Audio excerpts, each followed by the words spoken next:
Hello, everybody. We are demonstrating an amazing charcoal drawing technique. If you would like to grow as an artist and you can't afford an art class, we've got everything you need here at Art Prof: critiques, tutorials, and professional development. This is my absolute favorite charcoal drawing technique. It's very efficient, and the first thing I do is I cover the entire sheet of paper with vine charcoal, drawing with the side. And I like this because now you don't have to stare at this scary sheet of white paper. It's really nice to dump a giant area of tone. Then you take your hand, smooth it out, so you have a nice, even area of tone. By the way, this charcoal that I'm using, this is called Bob's Fine Vine Charcoal. It's this giant pack of big charcoal sticks. I find this is just so much easier to use than those really thin vine charcoal sticks. This is really worth the investment if you're going to do a lot of charcoal drawing. And then we're drawing Ricky Rojas, who, big surprise, is in Moulin Rouge, trying to build up my Moulin Rouge collection. And I really liked this photo because it's got excellent lighting. The way I like to start the portrait, quickly try to mass in some of the areas. Now, I already don't like the placement. I think I put this too low. So if you don't like it, just take your hand and smudge it out. So nice. And expect that you are going to mess up multiple times.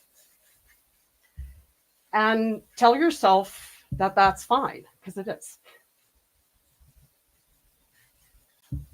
So very, very loose, really general. And don't skip on the shoulders. He's got this amazing outfit in the show.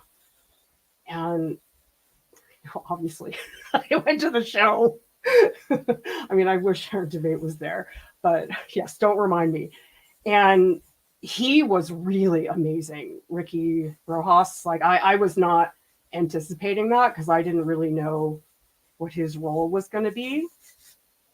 Oh, shoot. Don't tell me my stupid webcam did that again. Ugh. Sorry, guys. Give me a minute. I'll come back in a minute. My webcam disconnected.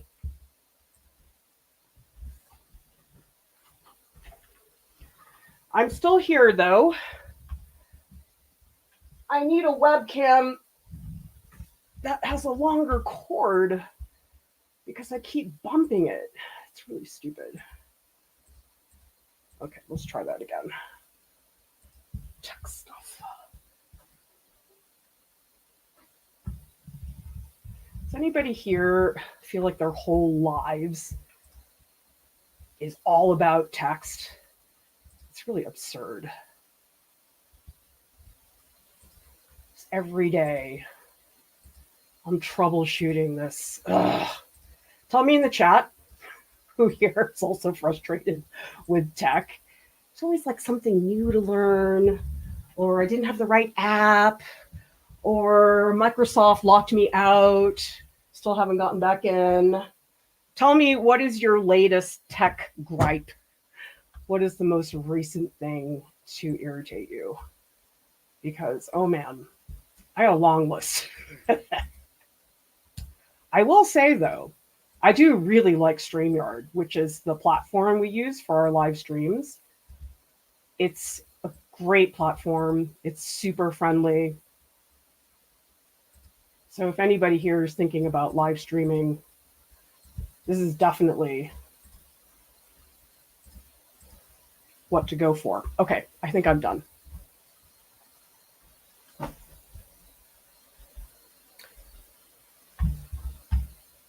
All right, I'm back. Oh, here we go. I'm gonna minimize, maximize. Okay, sorry. It seems like I just can't get through a single stream without something going wrong. Okay, let's get back to Ricky. And he has a pretty severe tilt to the way that his head is. I think I drew him too small. Yeah, wipe it out. Let's make him bigger. I mean, I do really love the outfit he's wearing. So maybe I'll put him a little bit higher so that way the face is bigger.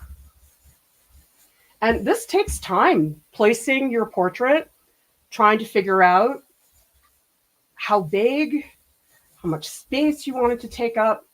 This is not a small thing to learn how to do. So if you find that you're just over and over again, you have to fix things, that's exactly the way it should be. Nobody here should be able to just nail it the first time through.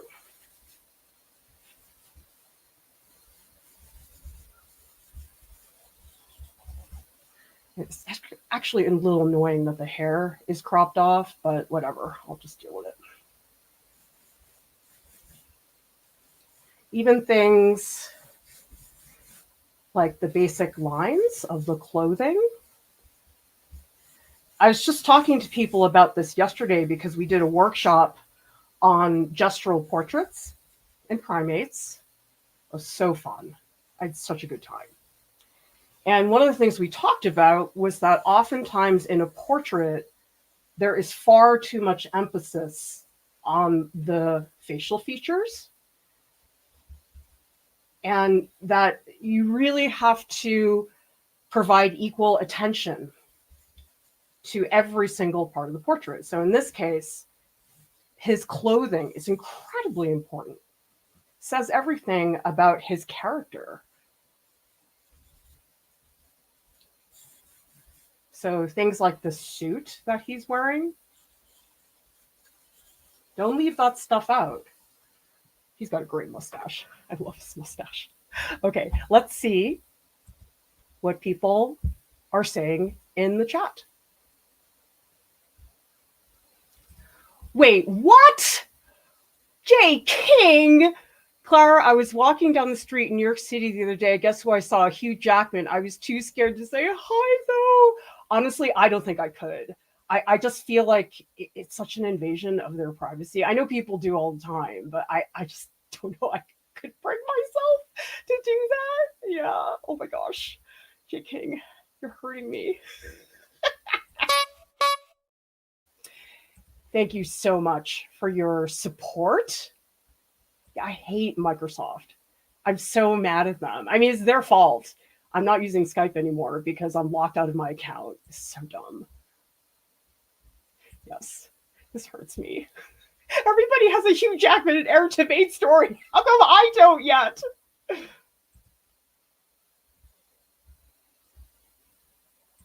Oh, Blue says you could probably sketch with your hands. Well, you sort of are, because you all saw in the beginning, I was just doing this. And that's more almost feeling out about where you want them to be. Yeah, that's the whole thing about reference photos, is that they're oftentimes missing things, or they're not quite what you're looking for. And you'll notice that on our Flickr collection, that the heads that I've posted, none of them are cropped. And that's very purposeful. Same thing with the animal photos. You'll notice none of the animals are cropped. And that's very important, because with reference photos, it's always better to have too much rather than not enough information. The commission I'm working on right now is such a nightmare in terms of reference photos, because I just don't have at least 60%. I've had to either shoot my own photo or do tons and tons of photo bashing. It was absurd how much I had to do in terms of getting the right reference. Oh, Blue says, sometimes a dirty tortillon is a good sketch tool. Oh, I've never actually used those much. I mean, I know what they're for, but they're not really a part of my regular practice. That's a good tip.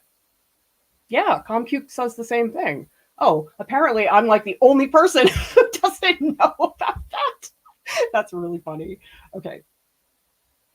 All right, now I've blocked in some basic shapes. He's got a great jawbone, so I'm going to really hang on to that jawbone. And I do want to block out really basically. I love the facial expression that he has. It's just fantastic. But anyway, the whole thing about his performance is that he doesn't have that typical Broadway voice. I'm thinking about somebody like Josh Groban, who's in Sweeney Todd right now. He has a very like Broadway voice. But what I really liked about Ricky Rojas is that he had this very guttural, almost coarseness to his voice, but it was so perfect for the role that he was playing. And I just really like that. So he had a very unusual voice that I wasn't prepared to hear. And I love that so much.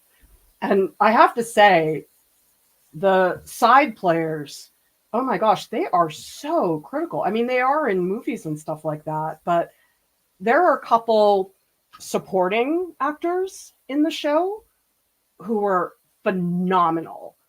The guy that plays Zidler, who is the almost ringmaster, he was so good, and not just in terms of the voice, but his physical acting was really amazing.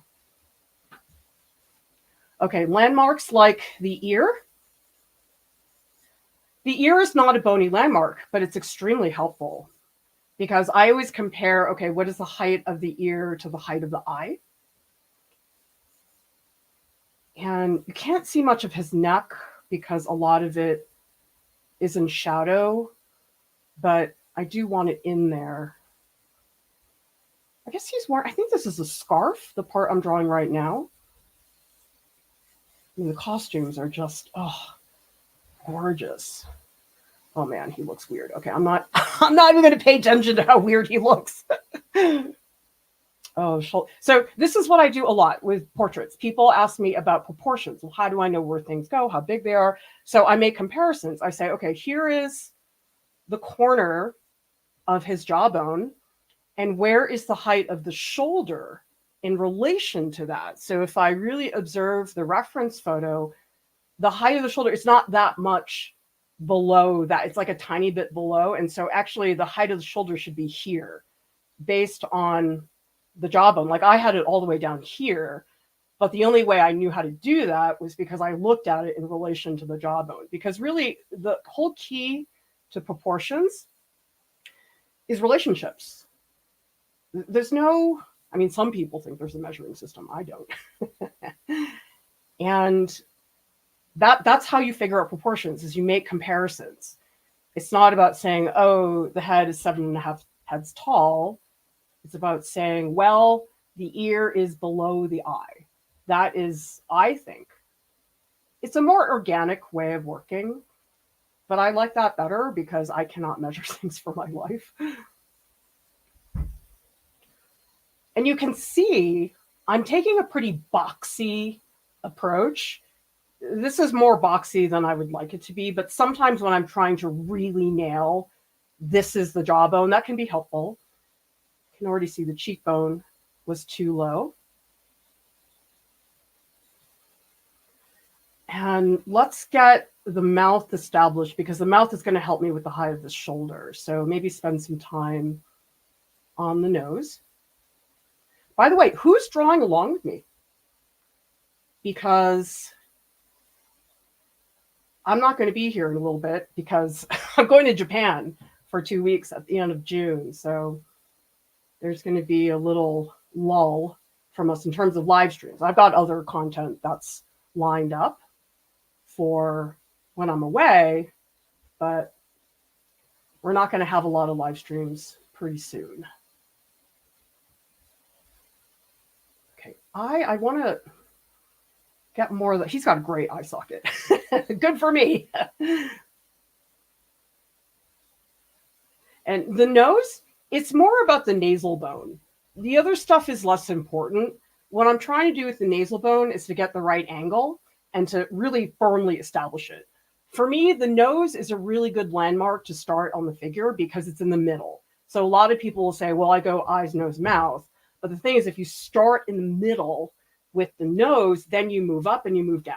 It's a little bit easier so you're not doing things sort of top to bottom, which I find tough to do. Okay, now with the lip, what I look for is the line in between the two lips because that's structurally the most important thing. And his mustache is such a big part of his personality that's I cannot leave that out. I have to get that in there. So here's the problem with the Vine charcoal. You might notice that there are some parts that got smudged away. Like I turned around and my jawbone wasn't there anymore. And so that's one of the drawbacks of the Vine charcoal is that it is so easy to mess up your drawing. So I say to people, listen, Vine charcoal is for the beginning part of the drawing when you're making all kinds of changes and you're moving things around. That's when you want to use the Vine charcoal. You don't want to use it beyond that, though, because it will flake out on you. It will ditch you, stab you in the back. Compressed charcoal, I know a lot of you think it's not very friendly, but it is so loyal. It will stick around for you. I will say, in terms of friendships, I mean, I'm sort of very quick to just be like, I'm not putting up with this crap. But loyalty, very important, in my opinion. Actually, tell me in the chat, in terms of friendships, what do you value the most? Because for me, a big part of it is loyalty. I know that sounds a little intense, but I just want to know that people are there for me. Okay, let's work on, I don't think I gave him enough of a forehead. I would say loyalty is a big part of it. Empathy. I had a friend in art school who I hung out with a lot, and we were very good friends, but she didn't have a lot of empathy. Not at all. She was not somebody who you could cry on. They were not a shoulder for you to cry on. All right, I'm ignoring the clothing. We got to bring it back. See, I drew it and then I erased it because stupid Vine charcoal flaked out on me.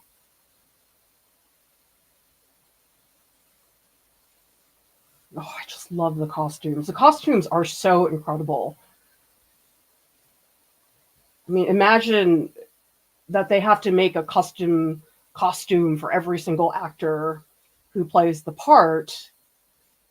And a lot of this stuff, it's like they're hand sewing rhinestones, which I cannot conceive of.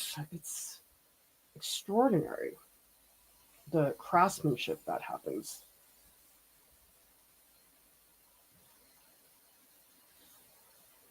Let's get the collar. Really solid. The collar is a really important shape. And so that's a good way to think about clothing. Shape. This shape here.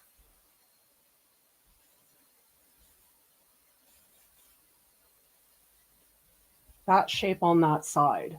Because what's happening is you have the head, it's at a tilt, but then the clothing is almost going the opposite way. So I got to be careful I'm not making the clothing too straight.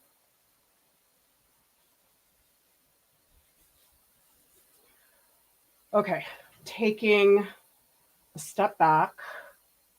I think his forehead is still too small. So that's another important thing. I can't really do it on the live stream, but you have to step back and look at it from a distance. I mean, walk back 15 feet.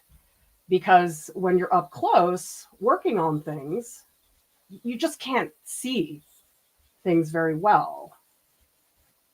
So I always try to prioritize that, especially if you're making a bigger piece and there's a lot of detail. you can get in a lot of trouble if you don't do that, because you'll be working on a detail for so long and you're like, oh, it looks good. And then you step back and you're like, oh my God, it's too low. And so you have to make sure you're running back and looking at it from a distance as much as you can, because you won't see proportions. Like if you guys are up close, like I am, you're not going to see the proportions very well. You step back, that's how you're going to see proportions. Something's weird about his cheekbones. Let me see if I can. So this cheekbone, obviously it doesn't really look like that. I'm just trying to place it so anatomically I know what's going on. And actually this crease right there, that's also an important structural feature because it helps the nose sit into the composition. All right, I think I'm almost done with the Vine charcoal because I feel like it's doing more damage than anything else. Actually, the other reason I like Ricky is because he does all these Instagram lives because he plays guitar. He's really, really good. But you know what? Aaron Tveit is like in half of them. And so I always watch, I mean, not recently, he hasn't been on, but there's just so many Instagram lives of Ricky and Aaron together, and I watch every single one of them. So that's the other reason I'm a Ricky fan. I'm like, thank you for bringing us Aaron Tveit content.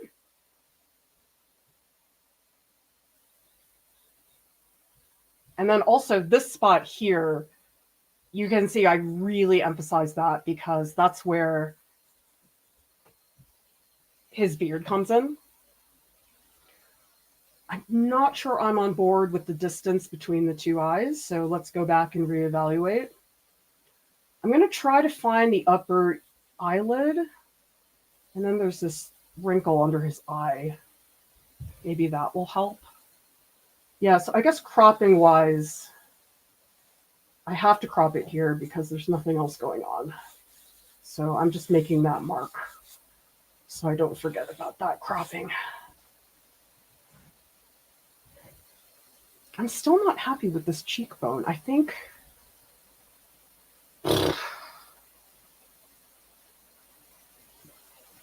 it should be a little higher. So you can see in my drawing, there is a mix of boxy marks like this, but there's also very soft round strokes. And I think a lot of people, it's one or the other. It's either all boxy or all organic. And so when it's too organic, it looks like noodles. And when it's too harsh, it looks almost robotic. And so you want to combine those different types of strokes.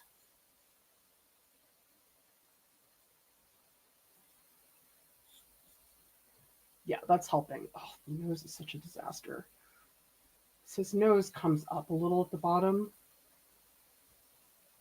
Okay, ready to squint, everybody? We're squinting. There's a lot of squinting.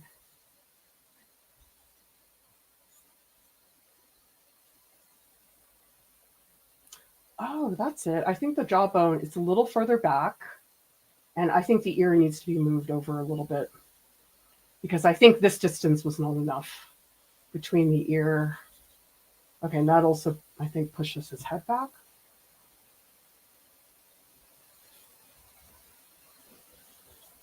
This connection where the hair inserts into the forehead, that's pretty important because I think oftentimes what happens is the transition, it's too harsh and then it looks like a wig, or it's not very well defined, and so you don't really know where it is. So that's a tricky transition, and I think a lot of people don't think about it enough.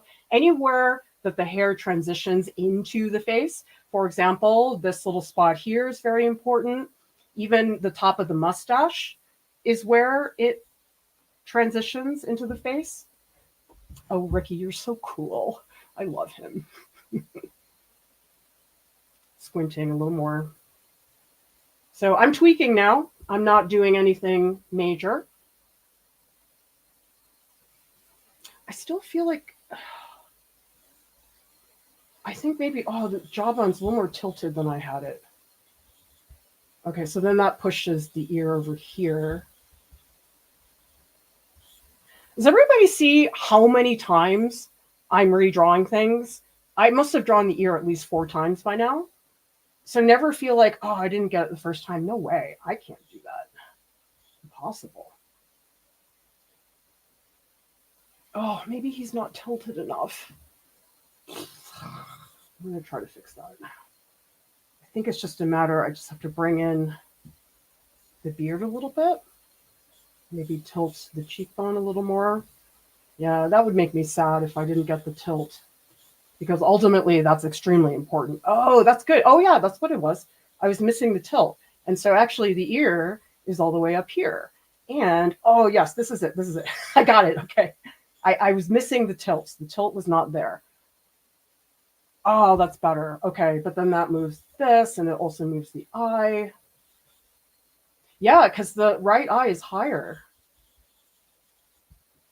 So don't be afraid to make these gigantic structural changes, because they make a difference. Okay, that also tilts his nose more like that.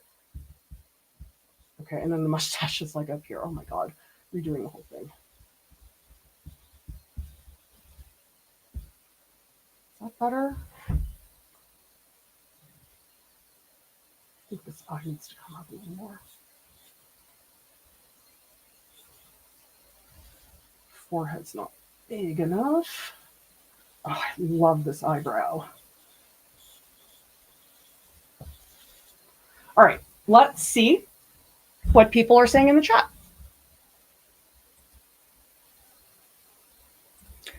Karasu's asking, how do these techniques apply to manga and cartoon art? Well, things like the tilt of the head.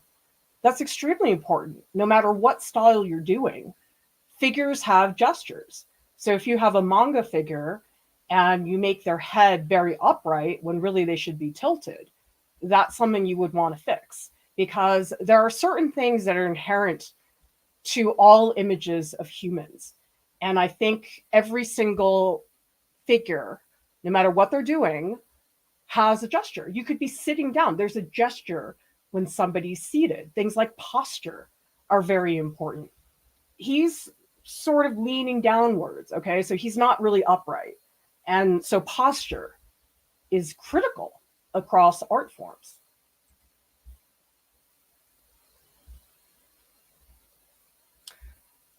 I like this.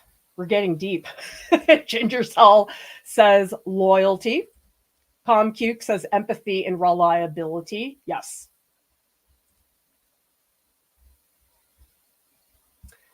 And being able to click and talk about important things with each other is important. I tend to be pretty quiet, so it's hard. Kane Casey. Oh, I was so shy in high school. You probably never heard me speak. Actually, this was really frustrating. I had this one student teacher in history class, and she wrote us notes to each student. And I was really annoyed because in her note, she talked about how quiet I was.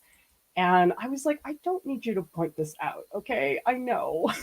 I mean, she probably meant well. Maybe she was trying to make me feel more seen, but being the self-conscious high schooler I was, it just frustrated me.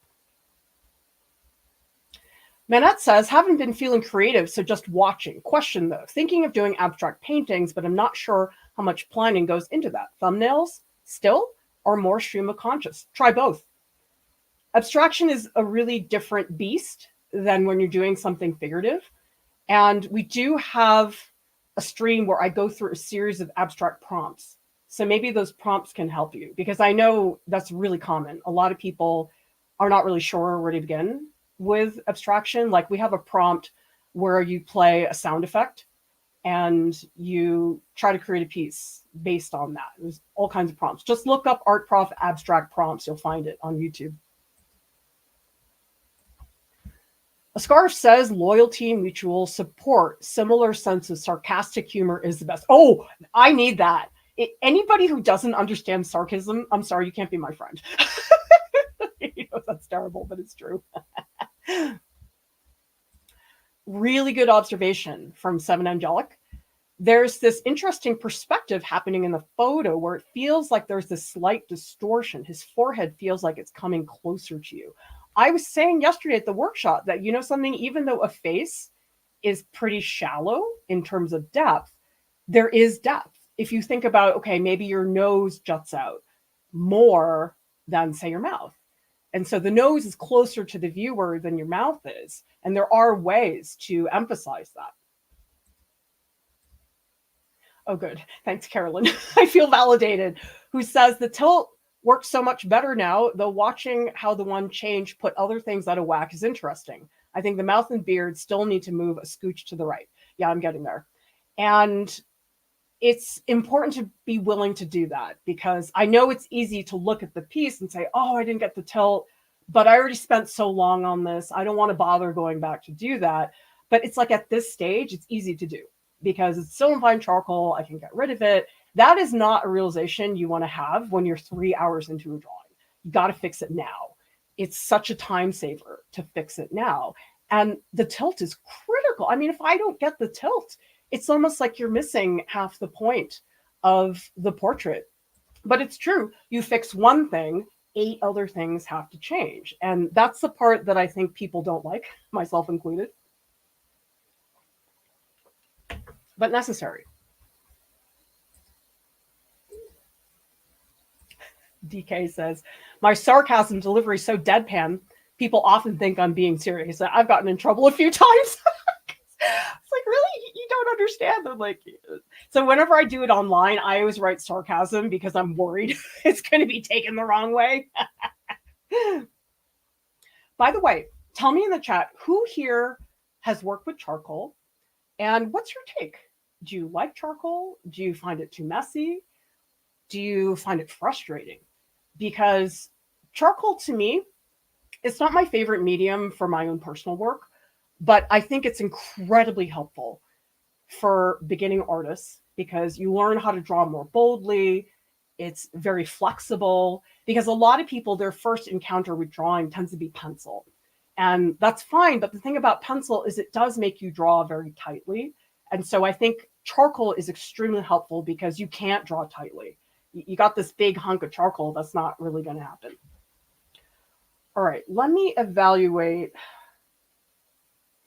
a few more things, but I think I'm almost ready to move on. Because I know at this point, any changes that I want to make are not super fundamental like they were with the tilt. Just want to make sure I'm getting the tilt. I think this forehead is... Yeah, the forehead is just so important.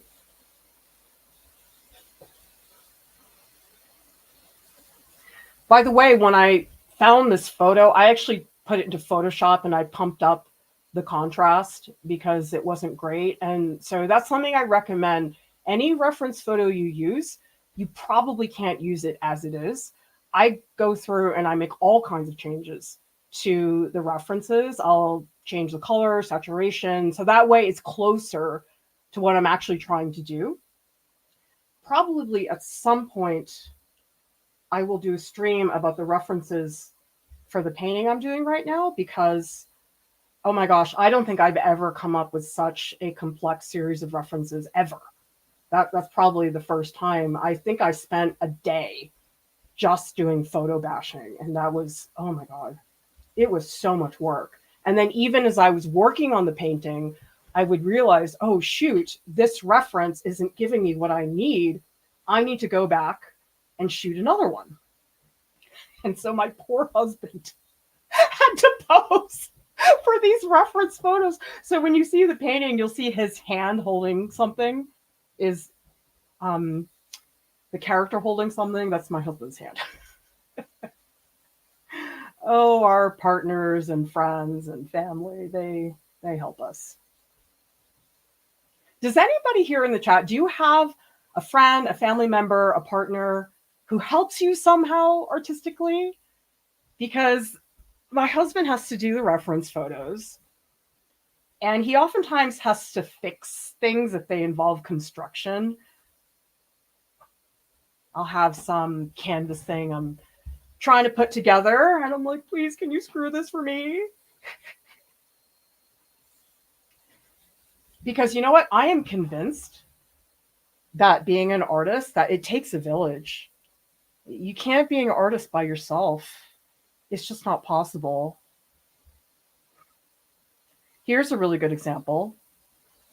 I've been really stressed about finishing that commission. And I'm actually really happy. I made major progress yesterday. I just painted straight for the whole evening. I was really happy about that. But you know something? The only reason I got to where I am is because my mother-in-law, the bread fairy, she cooked for us for 2 days. She just made all the meals. Usually I'm the one that cooks, but she came and she did all these meals because she knew I had this really tough deadline. Oh my gosh, I think her cooking those meals, I think she gave me 6 hours of my life back, if not more. So people can support you as an artist in different ways. It's not always a critique. In fact, I don't encourage critiques from family and friends.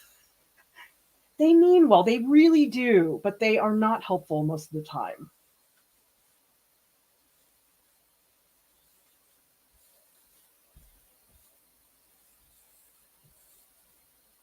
Okay, I think I'm ready to move on to the compressed charcoal.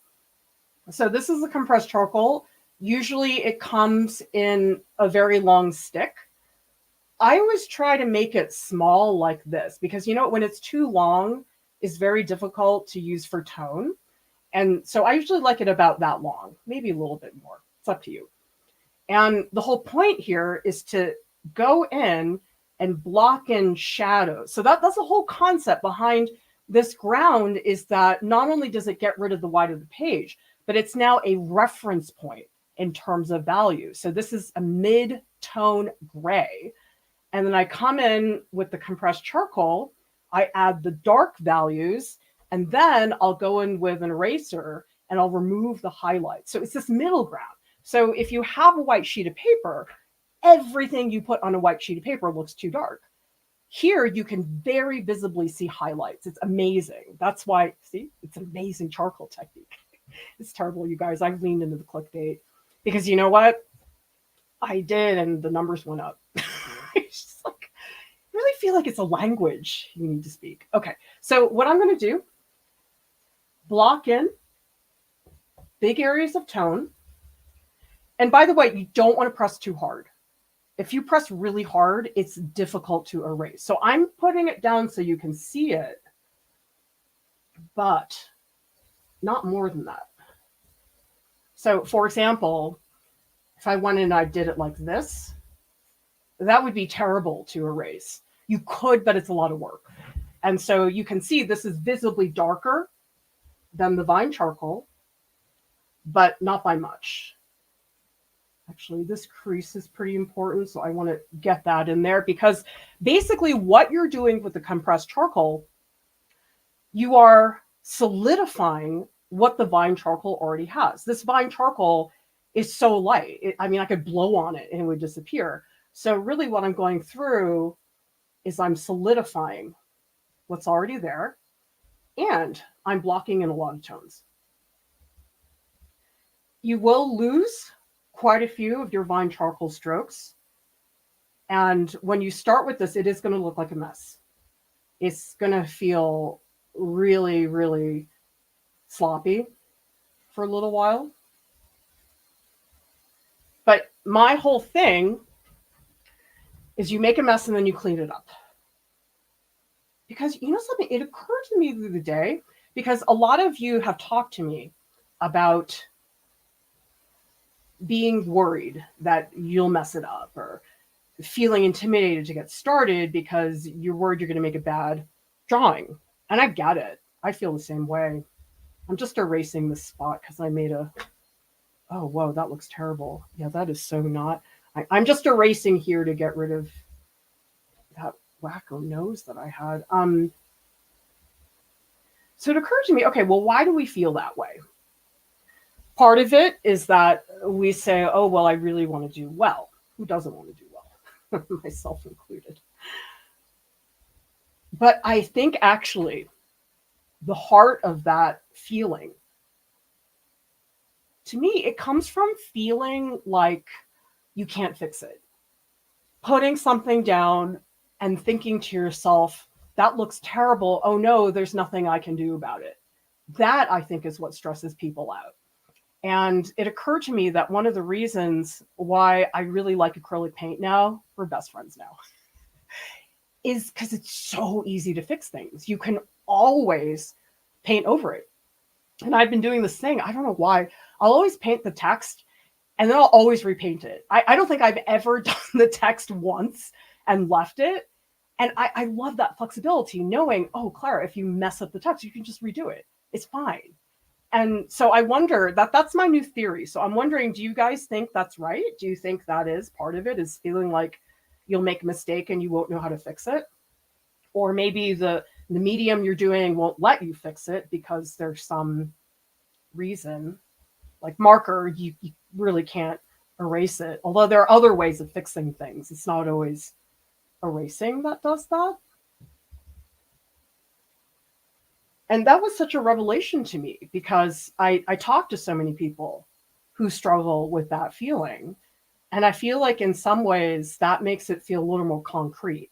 So then it becomes more of a problem solving thing where you can say, okay, well, I feel like I can't fix it, but maybe there is a technique that will help me fix it. So for the acrylic paint, I actually had a bunch of spots where I was trying to cover something with white, but the white wasn't very good. It kept showing what was underneath. And I was so frustrated because I couldn't get rid of some of these colors. I was like, oh my God, what am I going to do? And I ended up buying this white from Stuart Semple. Lauren suggested it to me. And it's really intensely opaque. I was very excited about that. My only problem with it is that it has a little bit of an odor and it dries really fast, which that does not help me. So I don't think I'll use it as part of the painting, but it's really helpful for fixing mistakes, like covering things up. So I was like, okay, it's good for that reason. So that's almost my way of fixing, covering things up.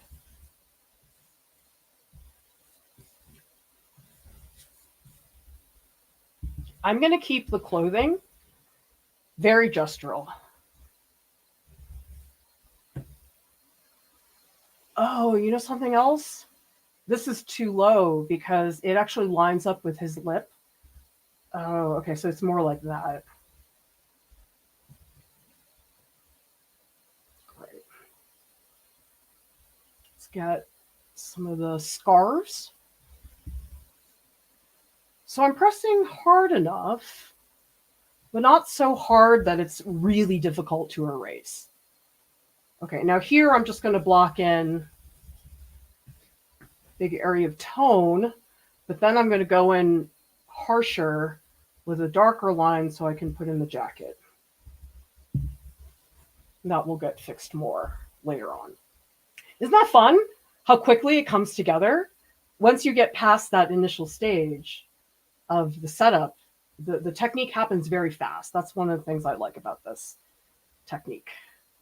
I mean, this is my favorite drawing technique for charcoal. I just find it really works well. Oh, the eye is not tilted. Okay, hang on. Let's fix that. Anything you see in terms of placement, now is the time to fix things. Oh, that moves the eyebrow, actually. Okay, let's. So I'm trying to fix all the placement. Placement's very important because once you start doing all the shading and details, it becomes harder and harder to fix things. Oh, the eye is too low. Push it up. Oh my God. Fix it now. Actually, that probably moves his forehead too. Shoot. Now maybe his forehead's up here. Okay. Just do a quick pass of that. So once I realized, wow, acrylic makes it very easy to make changes, my whole attitude towards acrylic totally changed. I was like, I can fix it. And so I stressed a lot less, because in the beginning I was like, oh, can't mess up. But then when I realized, oh, you can always fix it, it was wonderful. It was a great feeling. I was like, wow, why did I not think of this sooner?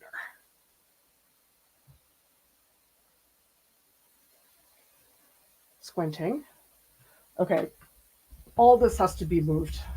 See, I should have done this at the Vine charcoal stage, but it's like a lot of things I just didn't see until we got over here. And I'm not saying that anything's permanent. I mean, you can go in and fix things, but it's ideal to do them sooner.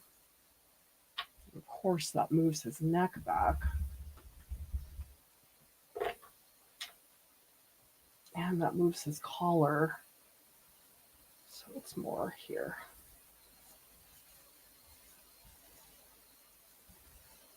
All right, let's see what people are saying in the chat. Ginger says, when I'm in school, I get scared to do risky things in my paintings because I only have so much time. I don't know if I'll be able to fix it or have the time. I usually play it so safe in school. I get it. When you're on a deadline and you don't have all the time to second guess and do all those things, you just have to accept certain things. That's okay.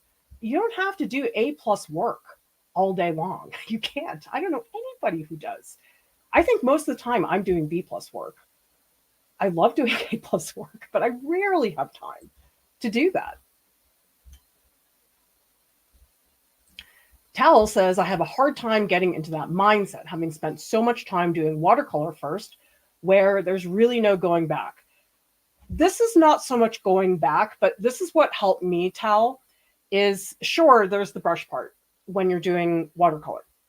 But I actually spent a lot of time with a wet paper towel scrubbing things out. So yes, you can't get rid of it 100%, but I did do this aloe painting in Portugal. You can look up Art Prof Aloe if anybody wants to find it. And I was amazed. I was able to get rid of so many things that I was not happy with. So you might try that, because I'm finding also with the acrylic paints, as much as I'm painting with a brush, I have a paper towel right there to blot things. Because oftentimes I'll put something down and it's like too much water, or maybe the color's too dark. So I just blot it right away with a paper towel. So if you think about the paper towel as almost working side by side with the brush, that can make it feel a little more flexible. But yeah, the thing about watercolor is that initial freshness, the spontaneity of that first mark, you can't get that back. That's the thing.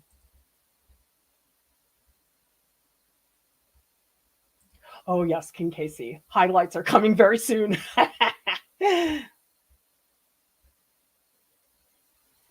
Laura says, I started learning. We used oil pastels. I think it was the same freedom as charcoal. We used to break the pastels in order to have more hand movement. It was great. Yeah, oil pastels, you would think they're not that flexible because they're pretty permanent, but you can scrape them off. And once you scrape them off, you can add white over a dark area and it will show. So oil pastels are very flexible.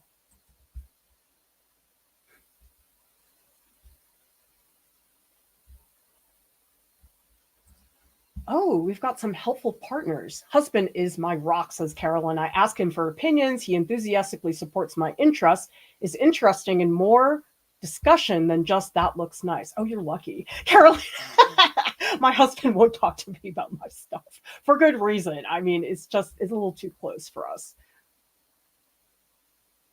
Trisha says, my husband helps me a lot. My kids are my subjects most of the time. I love that. I really wish I had drawn my kids more when they were babies. Ugh, it was just such a nightmare when they were small. I just didn't do it. Oh, DK says, my 14-year-old son keeps me company when I'm creating things, which can be really helpful. That's all I've got. Well, something that really, I believe, is him learning through osmosis. Because something with my kids, I just throw art supplies at them. I don't try to teach them. I don't give them feedback on anything. But you know something? My 16-year-old, she's traveling, and she sent me a sketch that she did of somebody at the airport. It's like, how did you know to do that? I never told her to do that. And it was a really good sketch. It had like a lot of gesture. It was like as good as an average college student. And I have to think that she learned all that through osmosis. Karasu has a friend. Ginger Cell says siblings.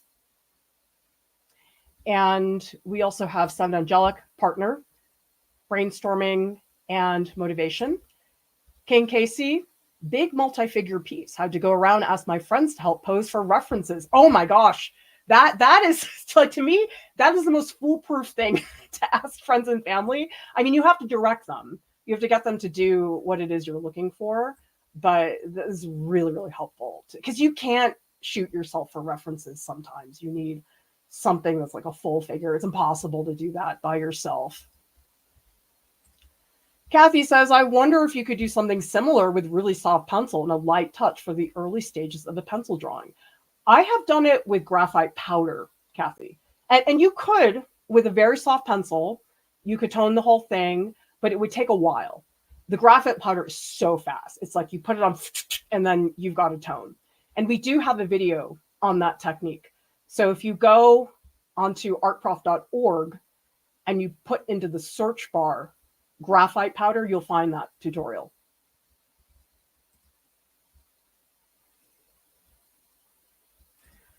Ike says, using a tool that I can't erase always helps because it helps me keep working through the ugly phase until the drawing finally looks good. Honestly, an eraser can be the biggest crutch because sometimes what I see is people are so nervous to put down a mark. Well, put it down, erase, put it down, erase. I guess it's sort of like the undo button when you're drawing in Procreate. And what happens is you end up with nothing because you spent all your time erasing. So sometimes that experience, drawing from, say, using markers, using ink, where you can't go back and quickly erase, it's really good because it forces you to work in a reactive way and you keep pushing forward. There's none of this one step forward, 18 steps back thing. And so I always say to people, listen, you don't have to love markers to death, but it's a good experience. Because if you're always used to using the eraser, it can make you more self-conscious because you can erase it.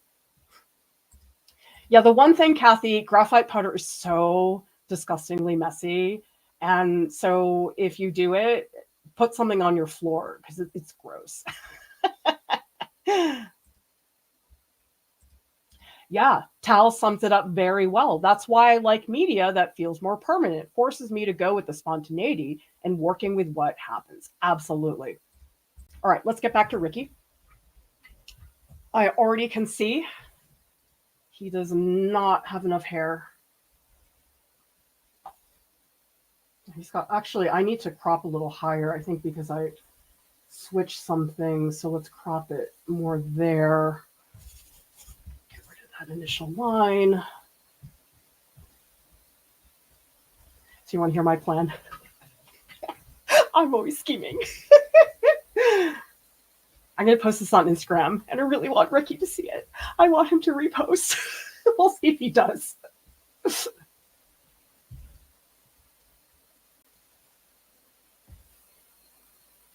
quite makes me sad. Aaron Tveit doesn't do much on social media. Like, he has Instagram and he'll post, but he does not post that often.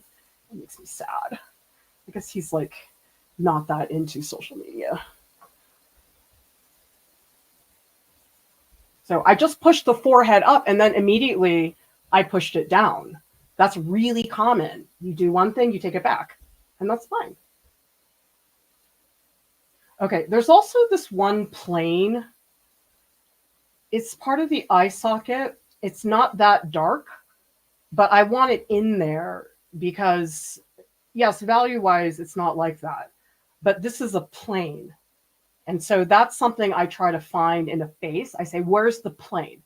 This is a plane. This is a plane. All right. So you have this plane, and then this plane is doing that. So I look for planes wherever I can. Oh, I have to move his whole scarf.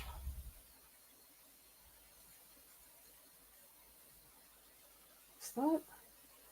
Oh, shoot. The whole scarf, it's like all the way over here. Okay. Make these changes now.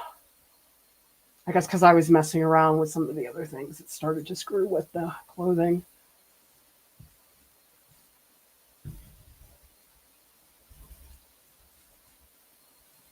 Okay, so this part of the scarf still stays. He's got a lot of necklaces. All right, and I do want to start to hint at some of the patterning here, but I think what I'll probably do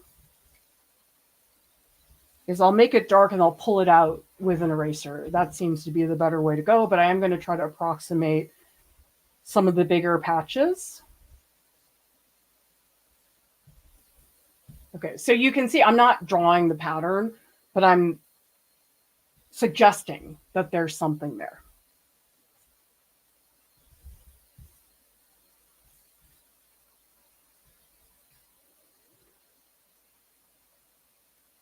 All right, this is too boxy. More squinting. Gotta squint. Does anybody here else squint as much as I do? I feel like half the day I'm squinting. Oh, the ear's still too low. For those of you who draw portraits, who here feels like their drawing just drives them crazy because it's like, too high, too low, smaller, to the left. I mean, you can keep scrutinizing that forever and ever. But at a certain point, for me, some of that is fruitless. And what I'm more concerned with, okay, does this really capture his personality? Oh, he's so cool, you guys. So he sings this one song. It's basically a cover of Lady Gaga's Bad Romance, but it's called Backstage Romance. And he's so good. Oh my God, the dancing. All right, let's go in. I'll pop in the highlights. And for the highlights, I like to use a Mars Stadler white plastic eraser, which is currently black. And I like this eraser because it's really strong. It's very blunt. I call it the bulldozer eraser. It can just clear out big areas of value. The kneaded eraser, I don't use this one very much. I use it more towards the end where it's good for smudging. But when you're initially trying to establish highlights, really get those shapes in, this is not good. It's not strong enough.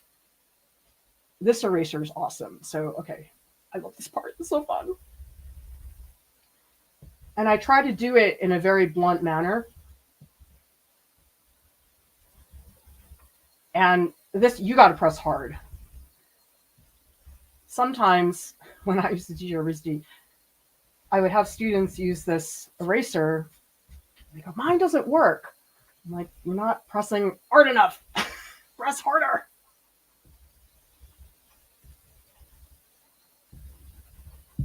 Isn't that fun? Oh, it's so fun. This is like one of my favorite parts. So cool. And you're trying to block out shapes. You want to avoid just doing wide lines, which is kind of what I'm doing now, but I'll get to more shape stuff. And I am thinking structurally, like this is the cheekbone. I'm trying to articulate that. I feel like his eyebrows are really weird looking. I'll come back to that. So something like this, the forehead, I'm just trying to clear it out.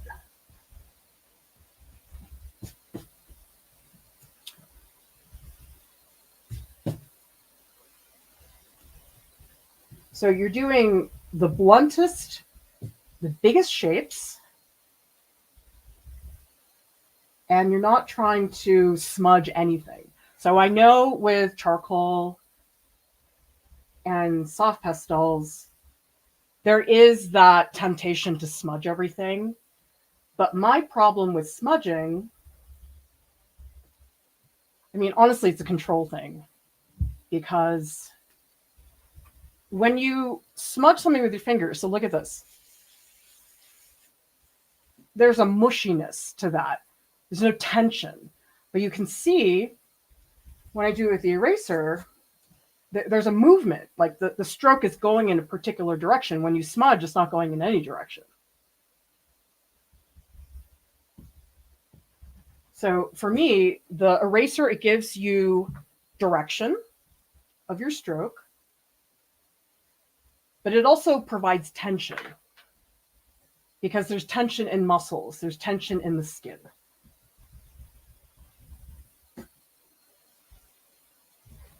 Oh, actually, this is a little too straight.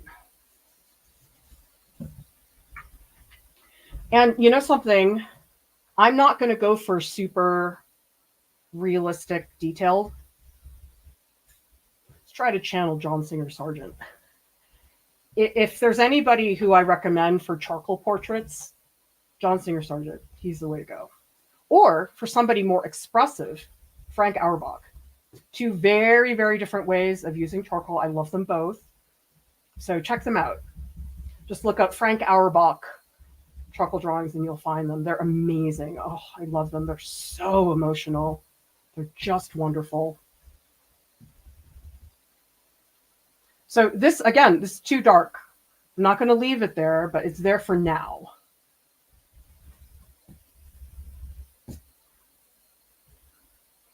Okay, I guess his scarf probably should be removed a little bit. It's still pretty dark.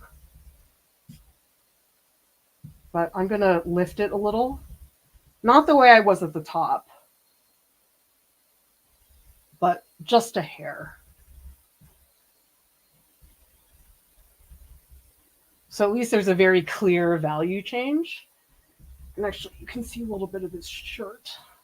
Also, shirt, that's his chest. Okay, and he does have this necklace and all these things, but I'm not going to add it now. I think I'll do that with the charcoal pencil. It's a little too soon to be doing that.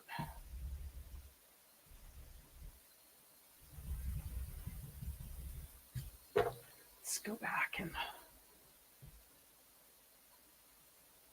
get that a little more articulate. So again, down here, I'm not going to do a lot of detail. I'm going to do some, but it's not going to be one of those photorealistic portraits. Honestly, I don't know how anybody has the patience to do that. I mean, especially if you look at the stuff that you see on Instagram. I mean, I saw one, it just popped up on my feed, and it was like this huge photorealistic thing.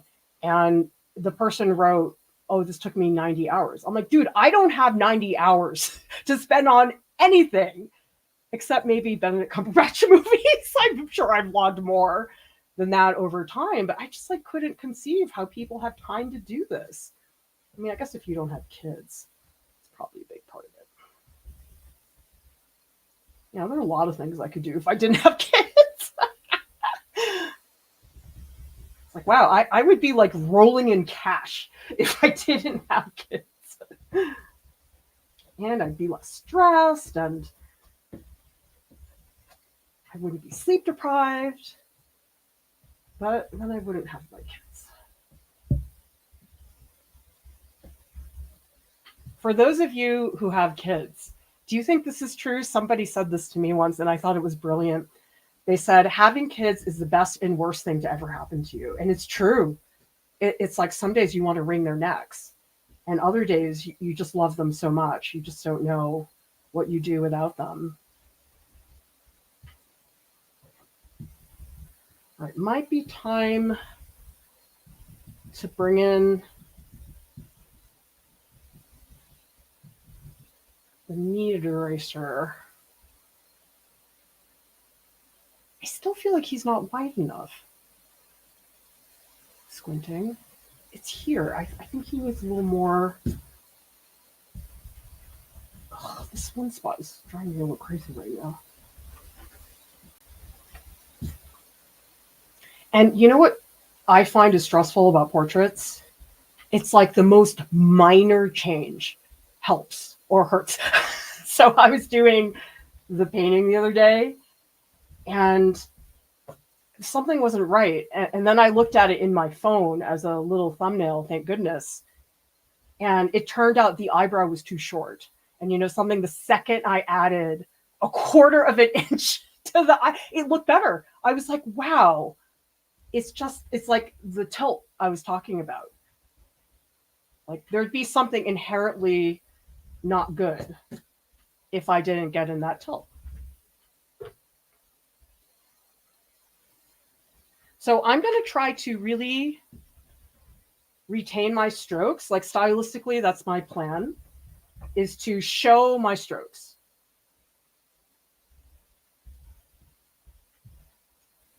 Okay, that's getting there. All right, let's see what people are saying in the chat. Love how Kathy puts this. The more photorealistic, the less I see the hand of the artist. That is something I crave when I see artwork. I like seeing the hand. For example, whenever I go to a museum and I see, let's say, a Rodin sculpture, when you can see a thumbprint in the sculpture, I mean, that is deep. That's a connection, a human connection with the sculpture because we see the hand of the artist.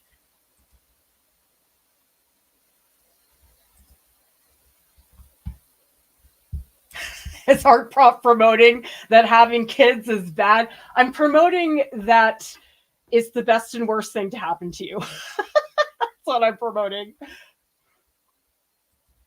TL says, so tired of those photorealism drawings of Heisenberg and the Joker. I admire the time and effort, but the result is boring and stiff. Well, the thing about photorealism, in my opinion, is it's more about copying. It's not as much about drawing. And for me, drawing is all about interpretation.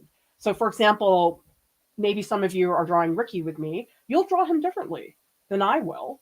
And that is the hand of the artist, that you see him in a different way than I do. I mean, sometimes we'd have, okay, one model posing in my Roosty class, and you have 20 students.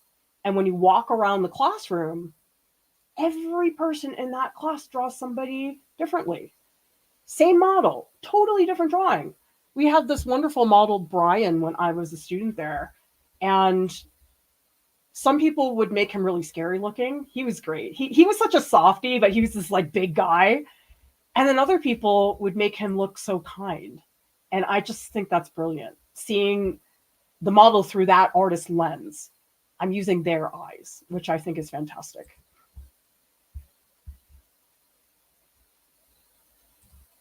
ComCuke says, in the reference photo, the shape of the eyebrow combined with the highlight on his brow bone looks like a swimming whale.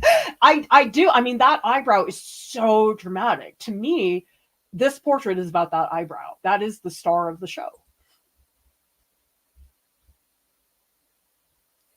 King Casey says, usually a tug between too tight, too loose. I'll get in the zone working one way. I'll look back and the whole thing looks monotonous. Well, that's where I let the drawing sleep overnight. Oh, shoot. I just saw one thing before I forget. Actually, that's one thing that I do sometimes is sometimes I don't have time to work on something because my kids are yelling at me. But I see something, I'm like, oh man, I need to fix that. So I'll actually take a photo of the drawing and I'll just circle the spots that I want to do. I did that yesterday.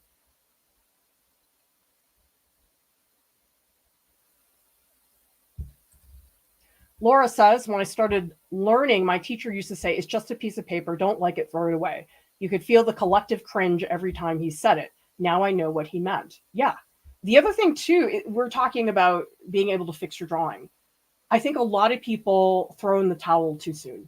I think a lot of people get very discouraged, let's say within the first half an hour, but you have to keep going because you have to give it a chance. Like, I don't think I do any drawing, sustained drawing, that an hour in looks amazing. Like, to me, this has a lot of problems. It's on its way, but it's not there yet. Sweet Lavita says this reference photo looks very fun to draw. That's the other thing, is you have to draw something you like, because sometimes people will say to me, drawing feels so boring right now. And I say, well, you got to draw something that excites you. I mean, I love Ricky. He's so cool. And I've been listening to the soundtrack night and day, obviously. And I feel so inspired looking at this. So if you feel it's boring, draw something else. And don't draw what people tell you to draw. Draw whatever you want. Blue says, if you had 2 to 3 more hours to work on this portrait, what would you work on? Details, getting relative proportions better, shading, or texture? I would say my next plan is to pull out some of the forms that have light but that aren't gigantic. So if you look at his eyelid, I'm missing a highlight there. Definitely texture, because I don't want his beard to feel like his skin. This part down here, I want to do a little bit, but not too much more. So it is very helpful when you're working on a piece, any piece, and you say, is there a focal point? Is there something I want the audience to really see? So it's almost like you create a hierarchy. You say, you know what, within this piece, for me, I want this. That is the focal point. I want his facial hair. He's wearing all these necklaces, but those to me aren't really that important. So sometimes just almost making a list in your head of prioritizing. This is very important. Now, maybe this side, maybe this is done. Maybe I'm not going to touch this again. And that's fine. And so having a slight plan of, I want to go about that way, that is really, really helpful.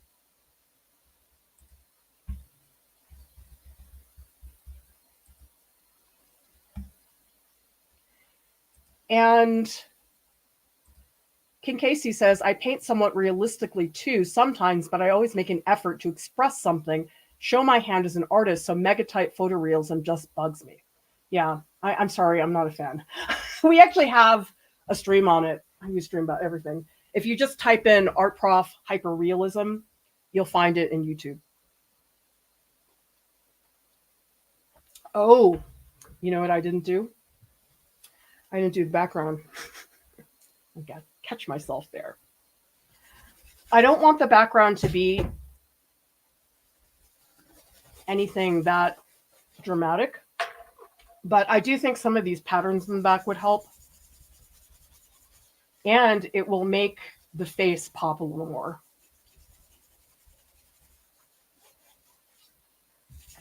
So just this one simple tone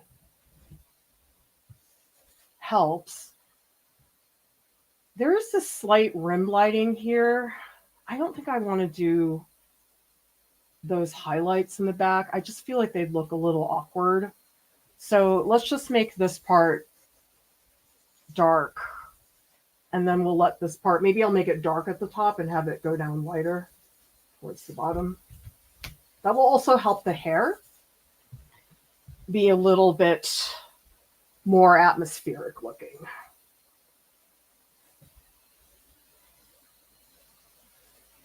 Okay. I think it's time to go in and do some kneaded eraser. And what I want to do for the kneaded eraser is I use it to smudge. And it's better than my fingers, because you know what? My finger's so blunt. And with this, I can shape it any way I want. And so an area like this, which is definitely too dark, it's really easy to go in and lift. And same thing up here. I don't want that texture of that charcoal to stay there forever.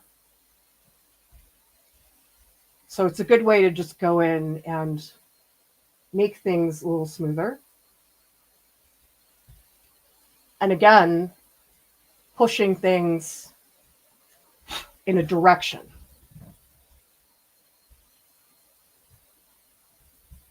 So here I can come in and articulate that cheek better.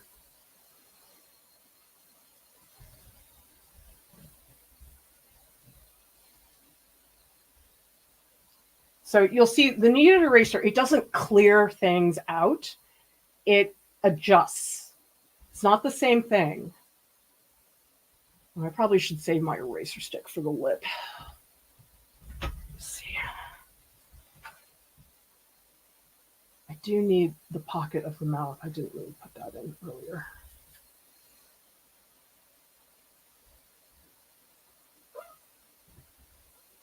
And maybe a little more articulation around the beard.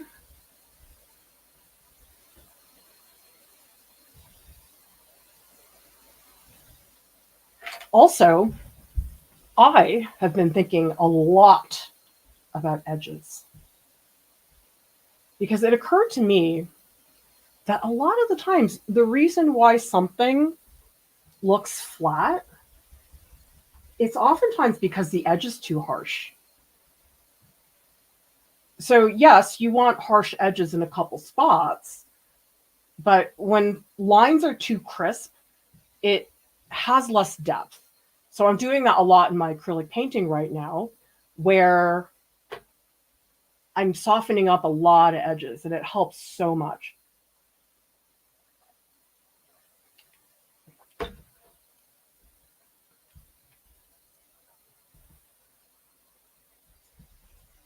All right, so in here,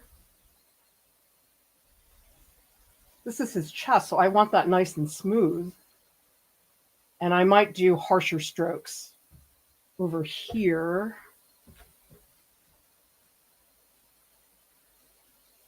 Oh, I lost his collar. And I want, there's like a really bold black shape here.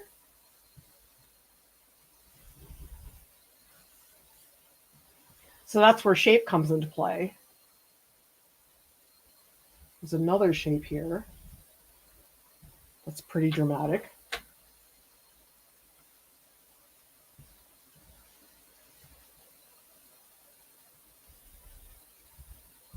So you can see the kneaded eraser, it pulls things down, which is a pretty big difference.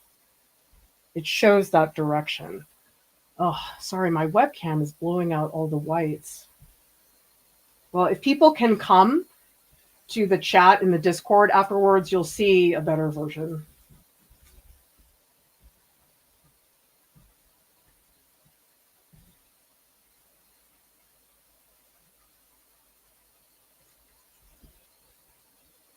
You'll also notice I'm majorly slowing down.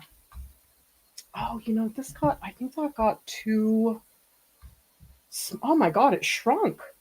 Shoot. Oh, okay. This whole area needs to go.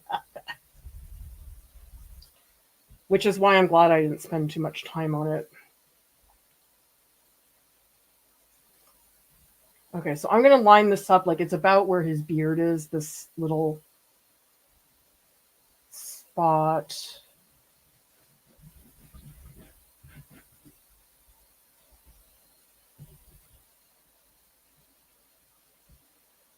I want to put down some blunter strokes over here.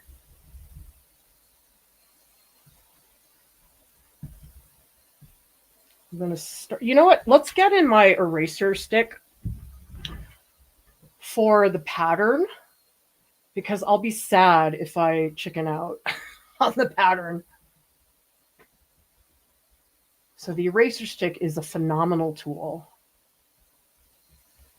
Not the eraser pencil, which I dumped on in a recent live stream, because those just don't work.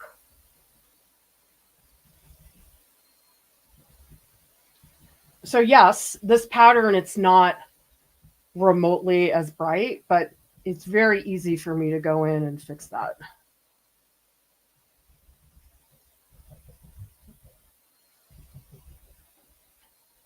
You know, like that mark, I might leave it.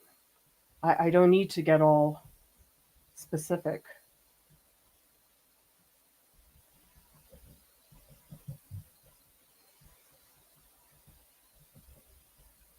So this is very scribbly. And maybe I'm lazy, but I feel like I would rather do that than try to make it all drawing every single line.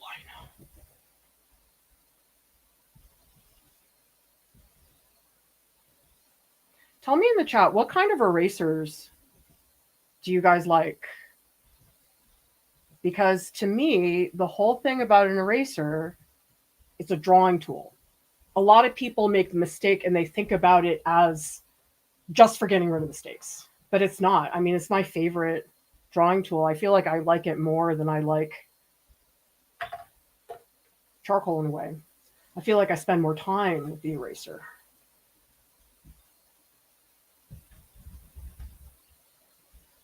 So let's get some really blunt strokes.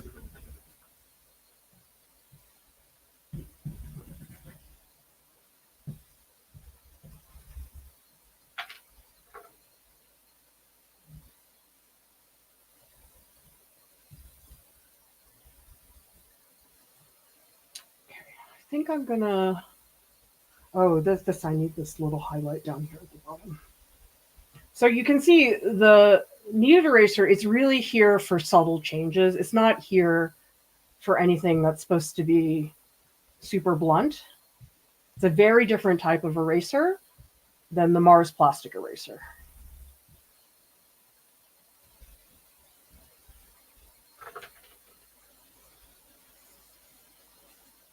Oh, I can't seem to get his neck. Oh, yeah, so it's important to look at edges. So up here, that's a very harsh edge. But then down here, it gets very smooth. So that's what you're looking for.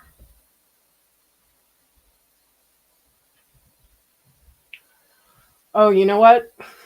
Totally been ignoring his hair. I'm gonna get back into that.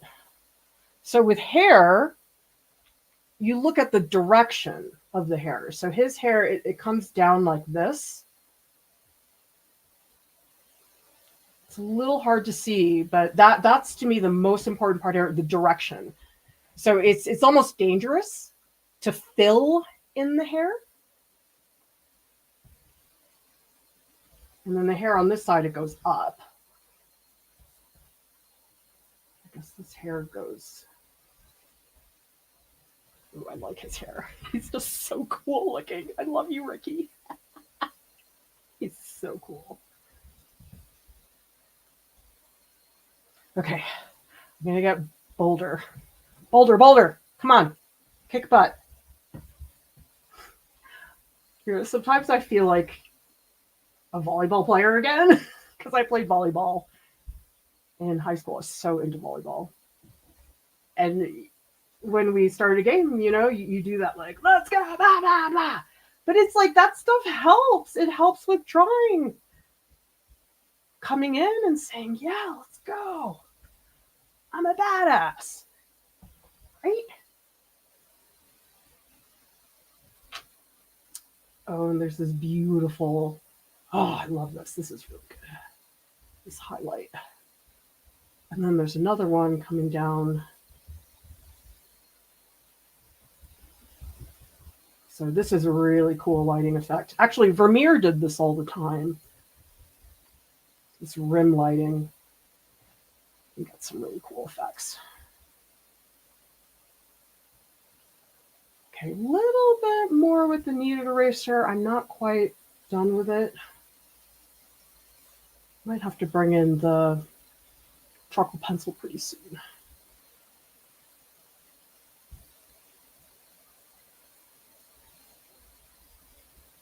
I love this part. This is the fun part. Oh, you know what I need? Let's articulate his lips. That's been neglected. So another thing you guys can do when you're sketching is you can ask yourself, because a lot of people say, well, I don't really know what to do next. Everybody gets to that point. So what I like to say to people is, okay, where is the emergency?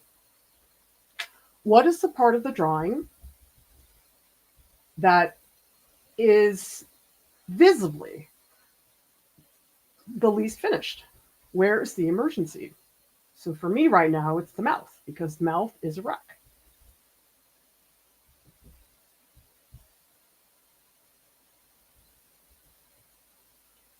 And usually that's a good way to do it, because most people, I think, can identify within the context of the drawing what is the most visibly unfinished. Usually, I mean, it depends. If you're really far along, sometimes it's really hard.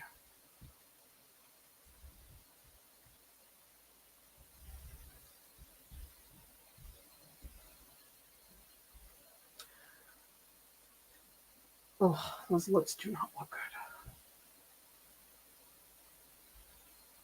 It's tricky because the top lip, it's like really, really thin. So it's not very well articulated.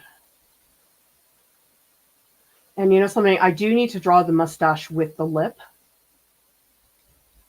because the mustache is such a critical part. And charcoal pencil. Ah, shoot, that broke. Crap. Okay, so what you want to do, you take your utility knife and you sharpen it like this. Every time you put these in the pencil sharpener, they always break. So I find the utility knife is the safest way to sharpen the charcoal pencil. What, are you serious? Oh my God, it broke again? I guess I'm cutting it a little too long. Oh, I hate these things. They always break. Please don't break. Okay, good. Let's get rid of that stuff. All right, mustache.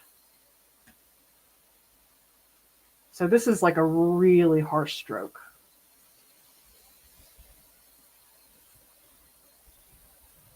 Okay, we got to get back into the eyes. And for that, I'm going to take my phone. I'm going to zoom like way in so I can really see what's happening there structurally. I'm going to pull out the top eyelid. Actually, I think it's more to the right. Let's push it this way. I mean, the thing about doing a portrait is just constant adjustments. It's like you can't ever rest on your laurels when it comes to a portrait. You can't tell yourself that you're all set because you never really are.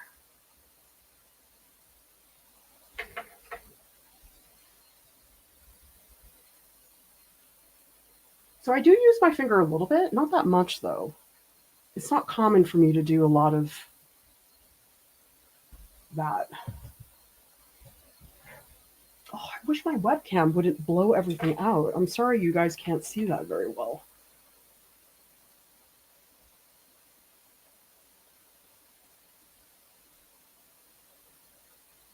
Oh my God, are you serious? You suck. Not you guys, the charcoal pencil. I'm so mad. Is it this brand? I don't remember having a pencil that broke this many times. So stupid. Maybe it's the brand. I'll just sharpen it really short. Come on. Oh my God, you can't be serious. Okay, good. I thought I broke it again. What? Oh my gosh, this is so dumb. What the crap? Let me try this other brand. What? Are you serious? Did I disconnect my webcam again? Oh my God, I'm so dumb. I'll be right back. It'll just take a minute. I know how to fix it. I'm still here.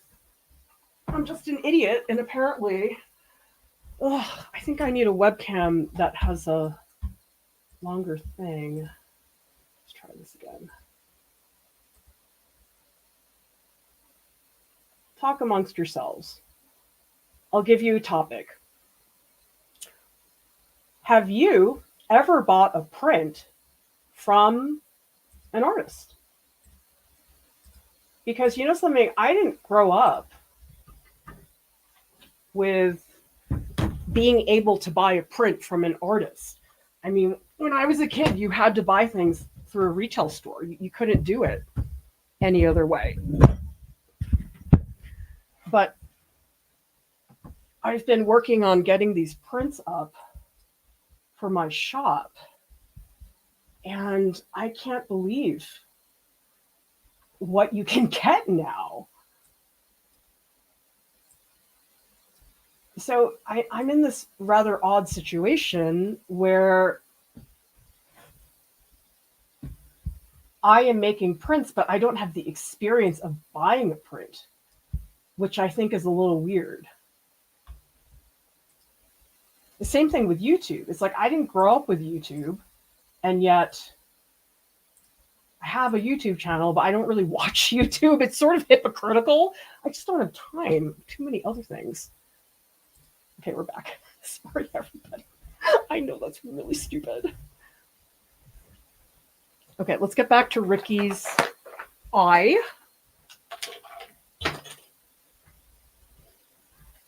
Let's go back. Where's my box? Oh, here it is.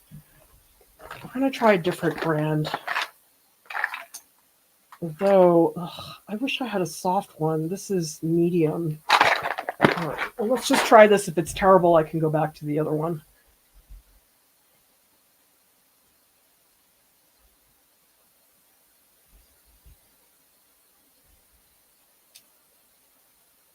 Let's get in.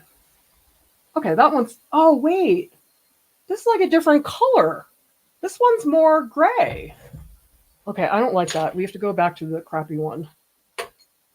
This is so stupid. I'm mad at my charcoal pencil. It's just being so dumb. I mean, I know they're fragile, but this just seems exceptionally fragile. I'm going to do the shortest tip so it doesn't break. Come on, don't break. Whew. Okay, there we go. It didn't break.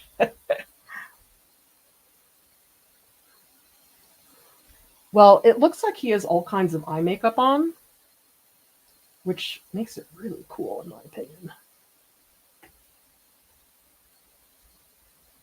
And it's hard to see, but you can see his pupil in the reference photo. Looks like he's got a lot of eyeliner on.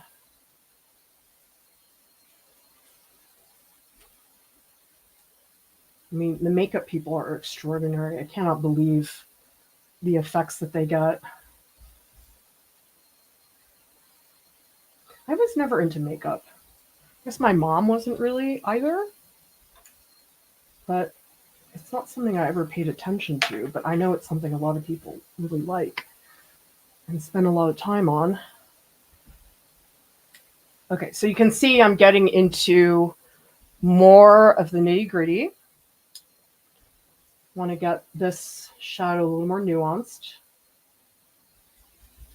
And this spot is going to be extremely high contrast, really harsh strokes,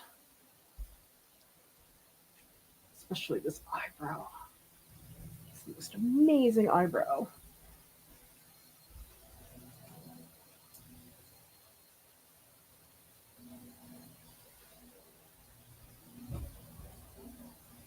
And now I'm going to get into the neck.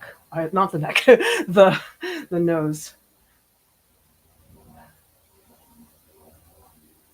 I hate drawing noses. Who here gets annoyed when they have to draw a nose? Oh, I just think they're really, really weird looking. So I was working on Derek Klena. He's the not Aaron Tveit Christian in Moulin Rouge. Drawing his nose. I was like, oh my God, your nose is so freaking hard. It's like sort of long, but tapers at the end. I don't know. I know a lot about his nose now. Ricky's nose is not bad. I can do this.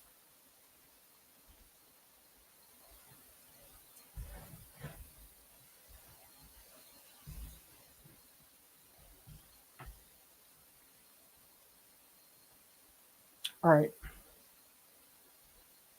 I think I'm almost ready to go in and do a pass of really gestural strokes. I'm almost there. That's the last thing, is these really super, super bold strokes.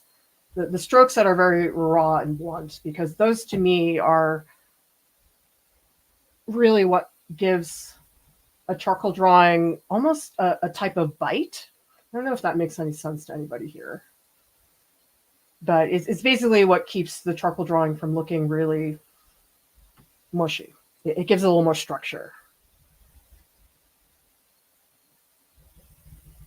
Like he's got a little bit of hair that's coming down there. Oh man, I totally forgot about the hair. I'll go back and work on that. Yeah, I need some, this transition needs to be a little softer. Oh, isn't the eraser stick amazing? I love it. It's like one of my favorite tools. Who here uses an eraser stick? Because actually, I didn't know about it until one of my students told me. They had it in class, and I was like, wow, what is that? So you learn all kinds of things from your students. I learned from you guys. All right, Ricky, let's make this happen. Yeah, so here, there's actually a highlight on the hair, and that comes from the rim lighting.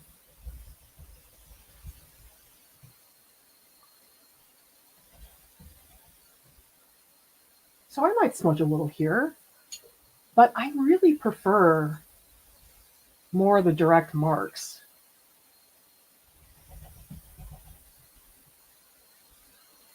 Oh, I've been neglecting his forehead too.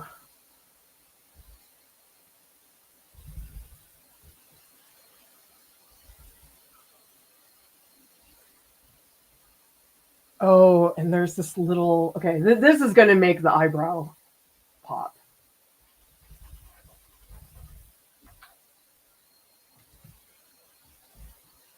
It might be too high, but I sort of don't care. I sort of want it to be too high.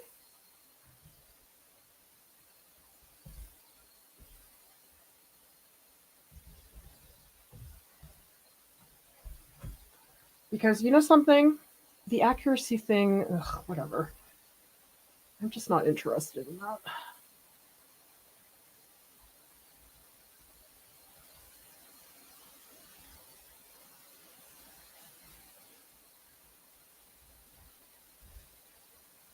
Oh, see, I rubbed away. Pfft, this disappeared. That will happen.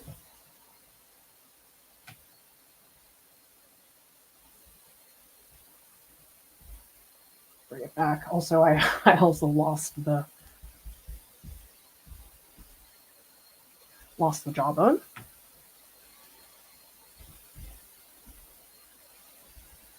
Oh, the mouth is kind of a mess. All right, let's see what people are saying in the chat. This morning, I said to myself, oh, you're going to just throw this together. And of course, it ends up being a 2-hour stream again. It takes time. Thank you so much, Miriam, for the super sticker. You guys, that adds up over time. Those little super chats and stickers. Trisha says, I struggle with noses. I cannot believe I still struggle with them, and I've done many portraits. They just look weird. They're just strange forms. To me, a lip and an eye makes sense, but a nose is just bizarre. Spice Invader says, I could probably spend tweaking a nose forever. Oh, I know, portraits you can just pick and pick. So Akalai says, art professor gave me his eraser stick. Been using it a lot ever since. Oh, I love this, Cassandra. I have an old-fashioned wall-mounted crank sharpener inherited from my father-in-law. I love it. It works great. I grew up with one of those. I remember the stick in the wall.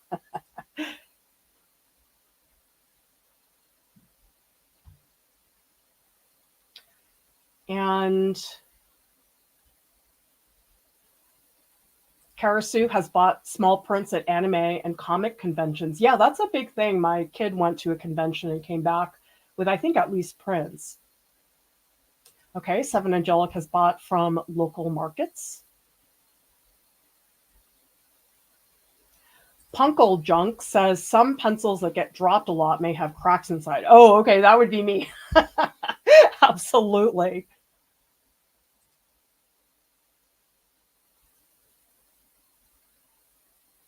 Yeah, I have the Tombow mono eraser.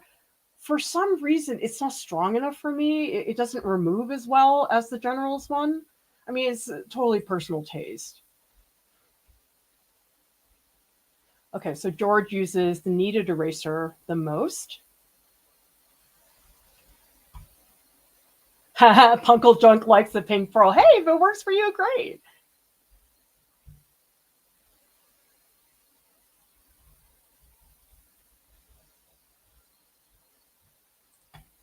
Lisa says, how many times do you declare your drawing done? I'm on the second time. Oh God, don't even get me started. The whole am I finished thing is just so frustrating.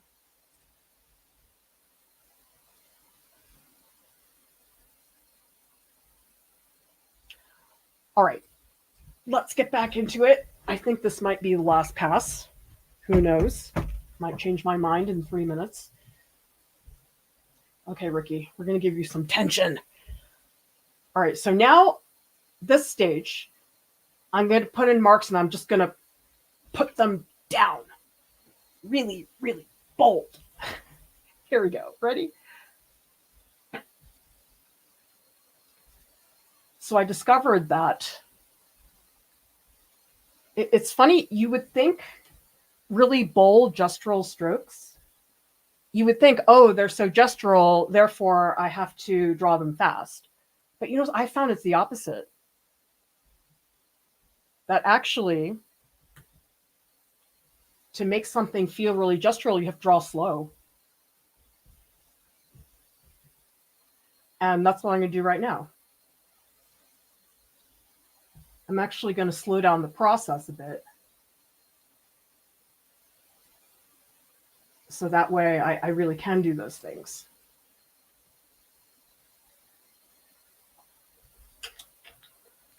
You know, I got to work on the brow. I feel like the brow, I really, really want that to pop. So this needs a little more work.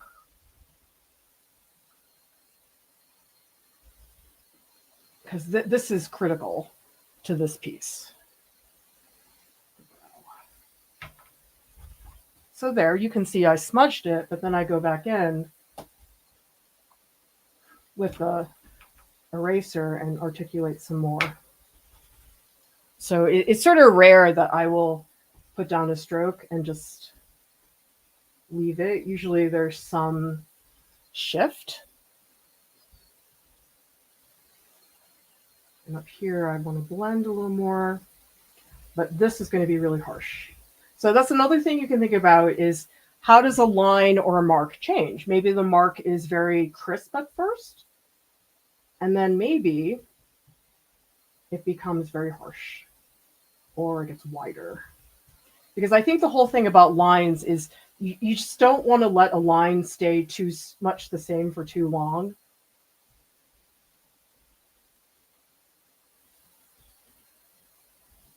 Okay, and let's give him some highlights.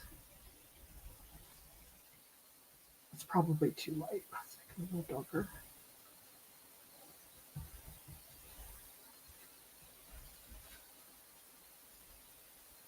So you can see most of the eraser work I'm doing is at the very end. I don't do it in the early stages.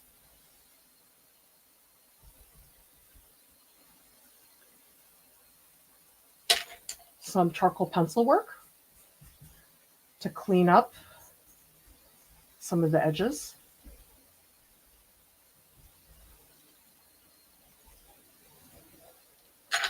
I'm going to keep the ear really simple. I'm not going to do too much. But enough that there's something there. Oh, I love doing these last passes of the hair. It's so fun. Ah, oh my God, I hate you. Oh my God, I'm so mad at the stupid charcoal pencil. Come on, I need you to work for like 20 more minutes. That's all I need. This is so stupid. This is the worst charcoal pencil I've ever used. You ever feel sometimes your art supplies hate you? They're like laughing at you.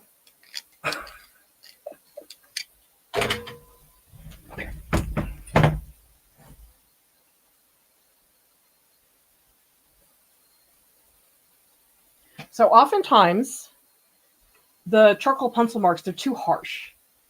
So I'll put them down and I'll do a little pass.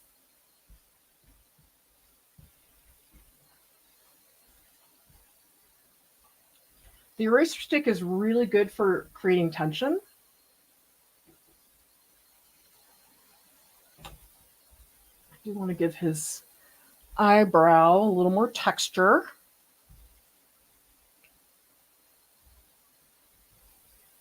So it's almost like the tone you put down in the beginning is a placeholder in a way. And I love doing the little highlight in the eye. His is very dark. I don't want it to be that noticeable.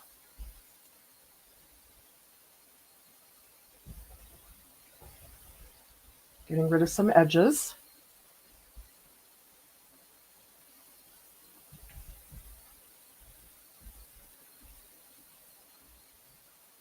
Oh, I lost his, I keep losing his jawbone. I mean, there are areas you just need to keep it with the fine charcoal, but get in the way. I didn't really work on his eye very much here because there's just almost nothing to look at, but I'll do a little hint.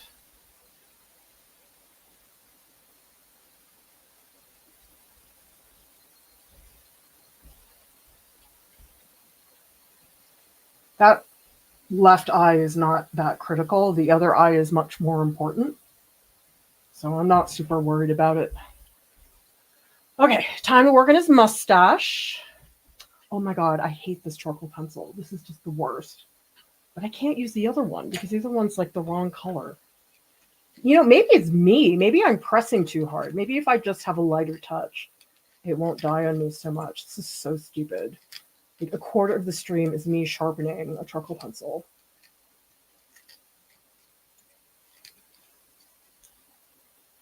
Okay, let's just draw really light. That's what I'm going to do. Okay, it's time for the mustache.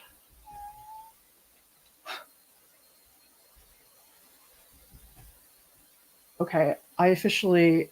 I cannot... This is so stupid. Like, I can't believe how dumb I am. I mean, this is real. This is part of the art process, is being furious at your supplies. This charcoal pencil is like out to get me. It's so stupid. Please tell me I'm not the only one that has these stupid problems. Remember, draw really light. Draw light.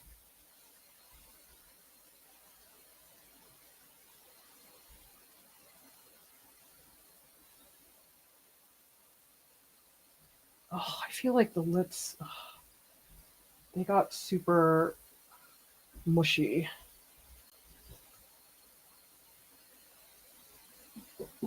But I gotta bring them back.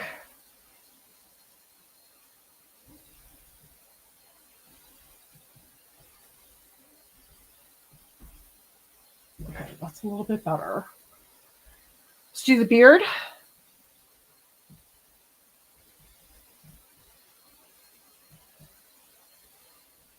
This is just a great look.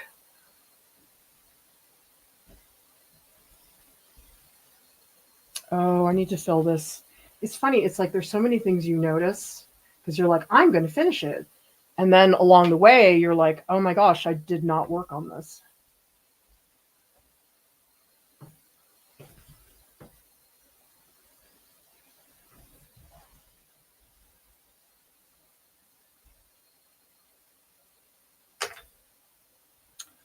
All right, let's get that neck in there.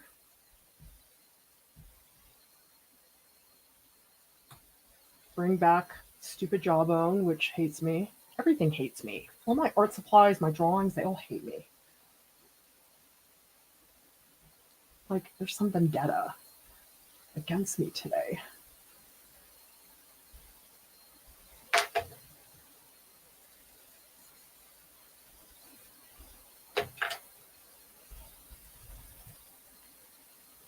I think the hair up here, just a little more articulation.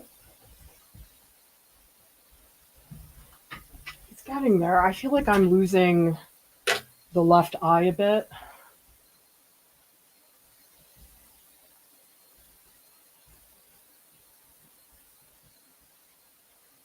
Oh my gosh, I keep this area. It's because it's all vine charcoal. Like it keeps getting mushed. I have to try harder to keep that under control.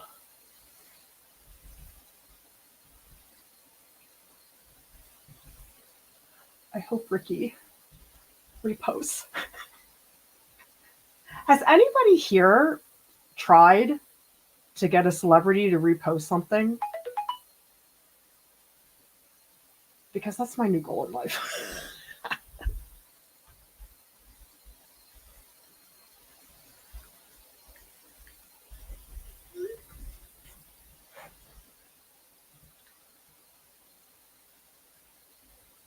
Okay, I'm going to leave the face alone. Let's go in and add some of the more dramatic things. And again, I'm not going to spend a lot of time on it.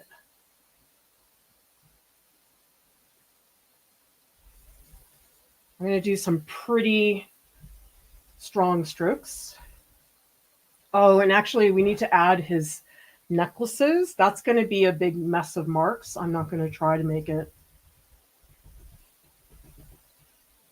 super clear because there's a little cross shape.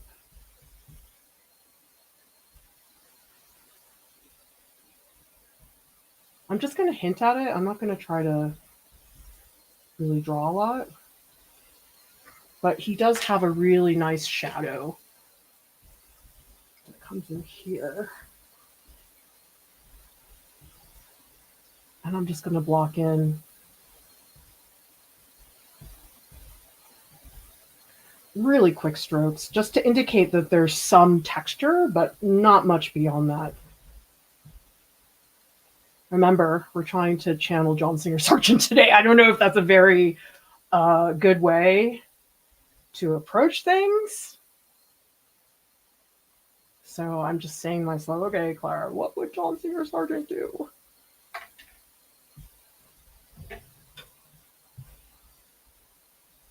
But little details like this little edge of his scarf.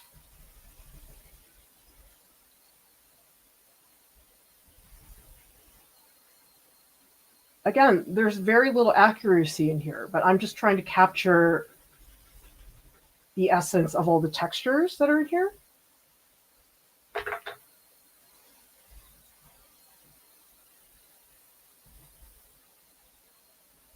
Like this scarf is pretty important because actually there's a shadow that comes up there. That's a little better. And then let's bring back this scarf, which disappeared for a little while.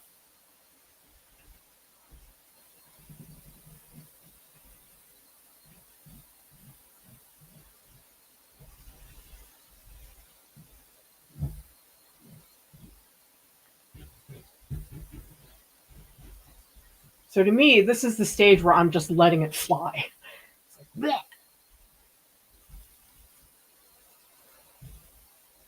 So here, I'm going to barely articulate this. It's just a little hint.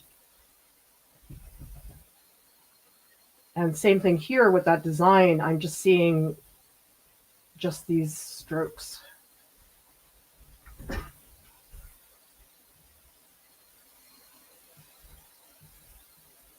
I love my eraser stick. Like, why can't my charcoal pencil show me some love? Oh, I love the rim lighting. The rim lighting is fantastic. So he actually posted a really cool photo yesterday of him and Eric Anderson, who plays Zidler. And it was such a great photo. They were making the most incredible facial expressions. But you know what? The lighting was really bad. It looked really flat. So while I really wanted to do it, I was like, I can't. This is just going to cause so many problems for me down the line. So if some of you are using photo references, you know, it's really, really worth getting one with good lighting, because bad lighting is just the worst. It's like it overcomplicates your life.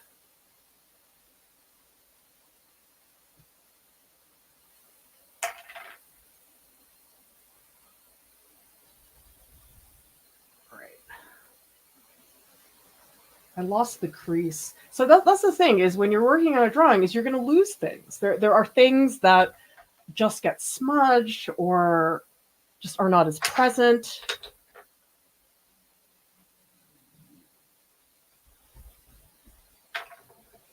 All right, let's bring back some of those highlights in his nose.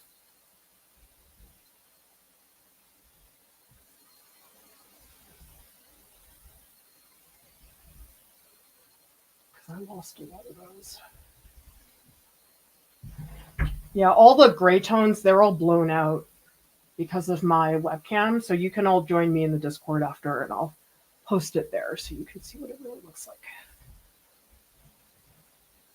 Okay, I gotta pay a little more attention to this. You know what I'm really gonna push is this part, the round loops. And maybe some of these bigger shapes at the top, because I can't deal with all that embroidery, which is beautiful, but I guess I'm just lazy.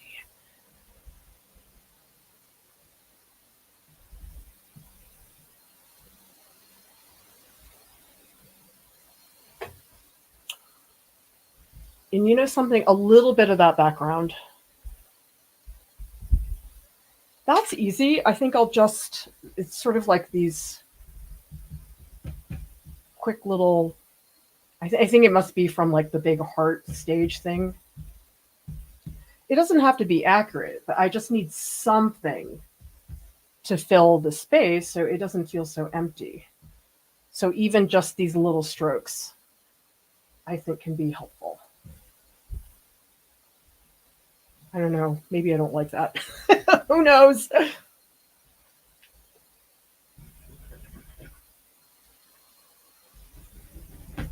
Ow.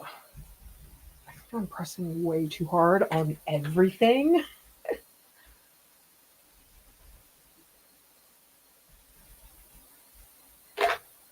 I'm liking this kneaded eraser though. Sometimes I don't like them that much, but it's my friend.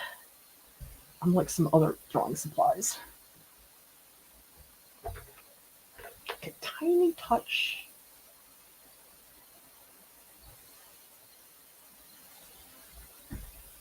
All right, Ricky, I hope I did you justice. All right, let's see what people are saying in the chat. Amanda says, I always find getting the midtones down the most difficult, the transition of the subtle landmarks. Oh, yeah. You know something? If you think about it, putting down a very dark tone is easy. You just press as hard as you can. Highlights too. You just make it really bright. But the stuff in between, the grays, that is the hard part. But it's also the heart of creating a volumetric image. Yeah, stuff like this is where photo references are so limited, where you look at something, it's just bleh, black, and you're like, what do I do with this? Or if something's cropped, it's like the arm doesn't make sense because you can't see the elbow. So many things like that. Seven Angelic, I know you work at an art store, who says, not you, Claire, sometimes the supplies just revolt. Yep. Oh, I hate that ginger. I don't know what it is. It's like you hit a hard spot in the charcoal pencil and it goes, yeah, the worst.